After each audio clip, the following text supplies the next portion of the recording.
Hai guys, kembali lagi di Celengan Film. Gimana kabar kalian semua? Sudah siap untuk mendengarkan film selanjutnya? Oke, kali ini aku akan menceritakan sebuah film dengan judul Slow Video. Film ini rilis pada tahun 2014. Film ini berpusat pada Jang Bu yang mempunyai kemampuan istimewa. Lalu suatu ketika ia menemukan kembali cinta pertamanya melalui CCTV di tempat kerjanya. Film dibuka dengan memperlihatkan sosok Jang Bu yang bekerja di pusat kendali CCTV kota. Suasana membosankan tiba-tiba berubah sekejap saat perampok tertangkap di layar CCTV. Seluruh tim segera bekerja mengamati layar, selagi kepala tim berkoordinasi dengan kepolisian. Di saat semua terpaku pada layar, dengan cepat Jang Bu menemukan lokasi perampok. Mereka awalnya dikira orang aneh. Kini semua terkejut dengan kemampuan Jang Bu. Seketika perampok pun berhasil diringkus polisi. Tidak seperti kelihatannya, ia menderita karena kemampuan istimewanya ini. Berbalik pada Jang Bu kecil saat ia mengikuti lomba lari. Ia terpaku pada tangan cinta pertamanya semasa anak-anak. Namanya adalah Somi. Ketika Jang Bu ingin menggapai tangan itu, tiba-tiba saja ia oleng lalu jatuh tergeletak. Sesaat ia pun dilarikan di rumah sakit. Dokter mendiagnosa Jang Bu mempunyai visi dinamis. Kondisi ini membuat Jang Bu melihat dunia ini dengan lambat dan slow motion. Jadi ketika ada bola dilempar dengan cepat, Jang Bu mudah saja menangkapnya.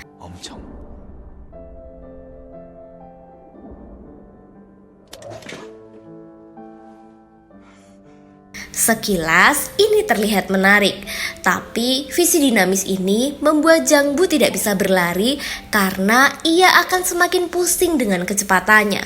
Selain itu, Jang Bu harus menghindari terik matahari sehingga ayahnya memberikan Jang Bu kacamata hitam yang selalu dipakainya. Karena visi dinamis, Jang Bu melihat dunia dengan lambat sehingga bisa lebih menikmati setiap momen berharga.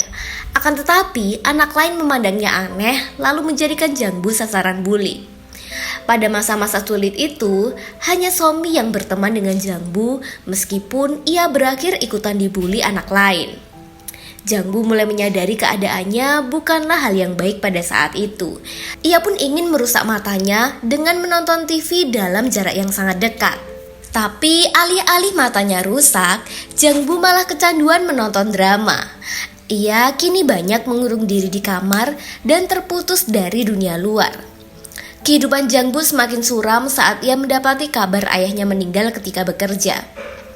Ketika tubuh dewasa, Jang Bu mendapat pekerjaan impiannya. Kini terlihat Jang Bu yang berusia 30-an menikmati setiap detik pemandangan di CCTV tempatnya bekerja. Ia bisa melihat kehidupan orang-orang, bahkan tidak secara langsung merasa terhubung dengan orang yang ia amati setiap hari. Kadangkala ia melihat pemuda kesepian yang terpantau bermain sendirian. Jang Bu ingin menemaninya meski lagi-lagi secara tidak langsung. Tapi tingkah Jang Bu terlihat aneh di mata orang lain. 뭐야 지금? 사회 부주의자야 지금 무슨 지랄을 하지 지금? 뭐 하세요? 아니 잠깐만 있어봐. 무슨 지랄하고 있어 지금?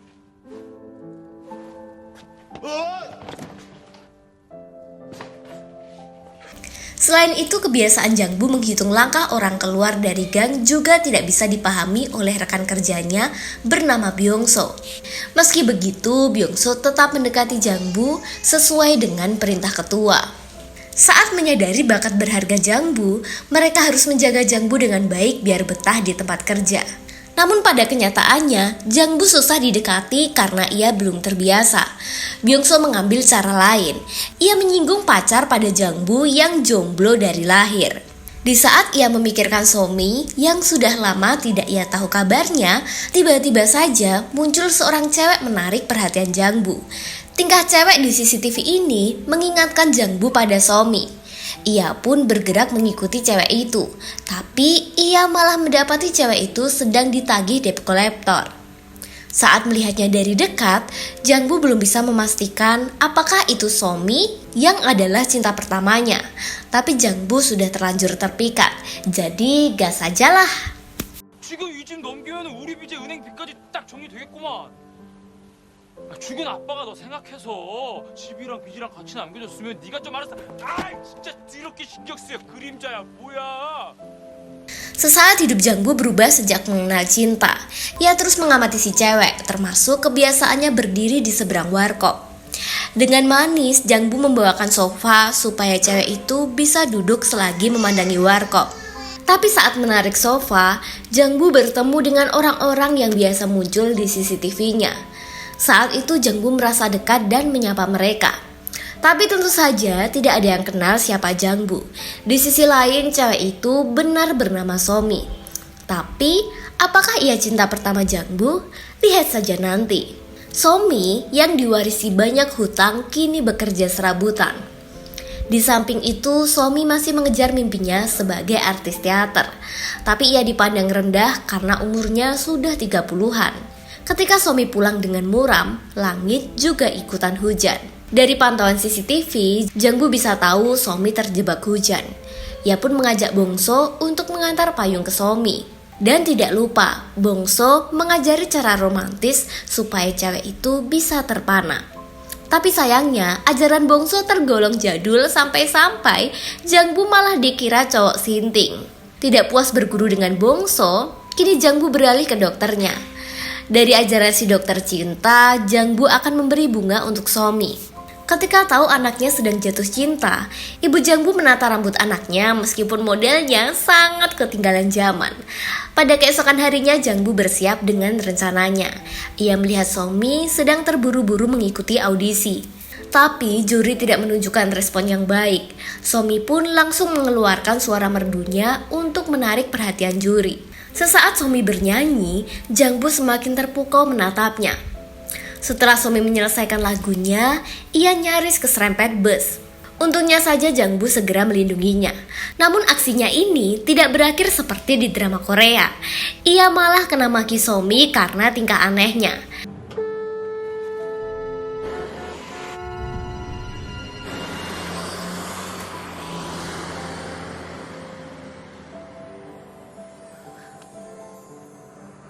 Cara PDKT itu tidak cocok untuk Somi. Daripada memberi bunga, mending kirim Indomie. Begitu pikir Somi. Di saat Somi pergi, Jangbu langsung memanggil namanya. Seketika, ia pun langsung berhenti.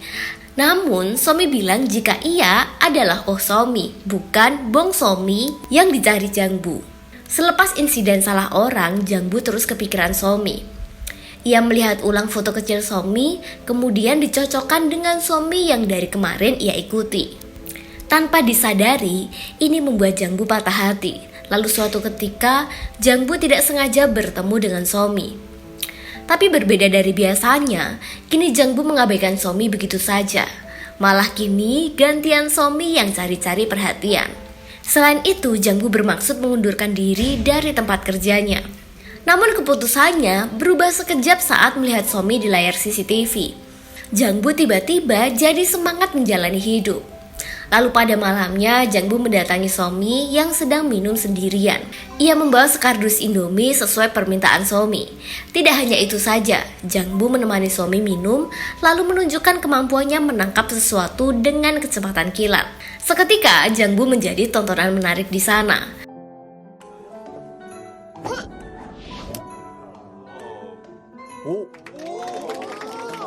Kemudian ia menggendong Somi yang mabuk berat.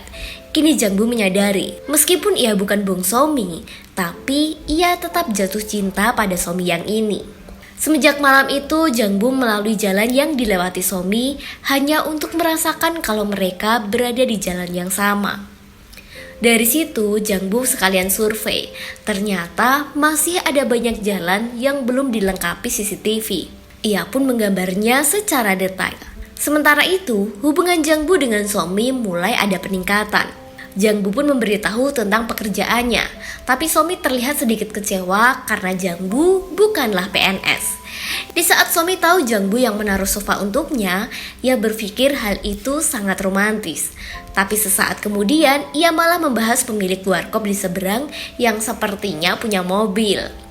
Saat mendengarnya, Jangbu langsung minder karena ia tidak mempunyai mobil. Selepas Somi pergi, Jangbu menunggu pemilik warkop keluar untuk menanyakan soal mobil itu. Tapi mereka malah tidak nyambung, karena satunya bahas mobil, satunya lagi bahas teh. Diam-diam Jangbu merasakan cemburu. Ia pun bertanya ke semua orang terdekatnya, tapi tidak ada yang punya mobil. Karena uang saja pas-pasan kayak kita-kita ini. Beralih pada Somi yang berhasil lolos audisi. Ia mengundurkan diri dari kerja paruh waktunya. Belum habis kegembiraan Somi, ia dicegat penagih hutang. Untungnya saja ada Jangbu dan Byungso yang siap siaga menyelamatkan Somi. Lama-kelamaan, Somi merasa tersentuh juga. Ia mengucapkan rasa terima kasihnya melalui CCTV. Lalu setelahnya, Somi semakin membuka diri ketika didekati Jangbu. Pada saat itu Somi bercerita, ia ingin ke laut dekat kampung halamannya jika mempunyai mobil.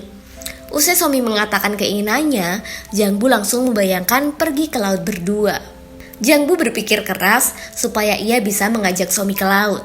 Sampai akhirnya terlintas mendekati sopir bus kesepian yang biasa ia lihat di CCTV. 우리 엄마 아빠 죽고 귀농했거든. 거기가 다 싫은데 모퉁이만 딱 돌면 바다야.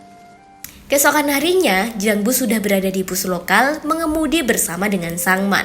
Ia juga datang ke lapangan di mana Sangman bisa bermain lempar bola sendirian. Ternyata Jangbu bermaksud meminjam bus itu untuk mengantar Somi ke laut. Sementara itu, Somi masih ragu-ragu dengan Jangbu. Sebab Somi melihat Jangbu hidupnya tidak terlalu serius, padahal umurnya sudah 30 tahunan. Padahal Jangbu rela melakukan apa saja asal Somi bahagia. Seperti sekarang ini saat ia mengosongkan bus dan menjemput Somi.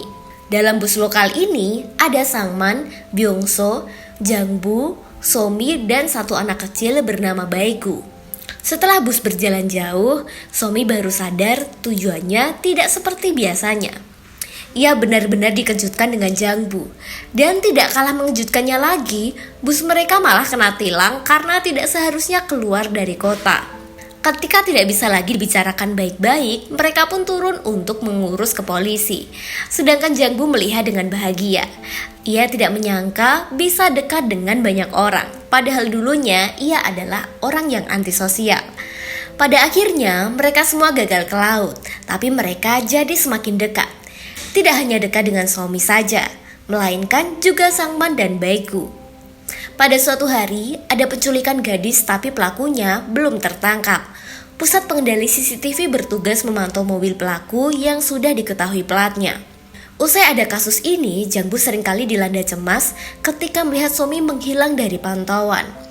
Ia pun berlari sekuat tenaga meski harus jatuh berkali-kali. Dan ternyata Somi mau memberinya kejutan. Begitu melihat Somi, Jangbu tidak bisa menyembunyikan lagi perasaan cintanya. Sesaat, mereka pun berciuman.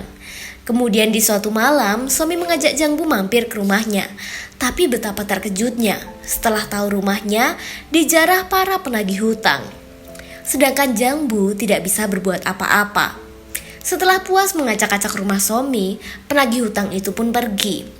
Kini tersisa Somi yang menceritakan masa lalunya. Ternyata selama ini Somi berbohong jika ia bukan Bong Somi. Ia sengaja melakukan ini karena malu bertemu dengan cowok yang ia taksir dalam keadaan amburadul. Untuk membuktikannya, Somi masih menyimpan gambar yang dibuat Jangbu.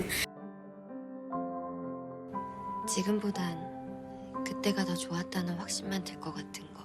끝까지 숨길 생각은 없었어. Sementara itu, penglihatan Jangbu semakin parah karena ia berlari cepat. Ia juga terancam kehilangan Somi yang sudah menjual rumahnya dan mengundurkan diri dari tempat kerja. Jangbu melihat Somi membawa kardus dari pantauan CCTV. Saat tiba-tiba saja ada mobil pelaku yang berkeliaran bebas.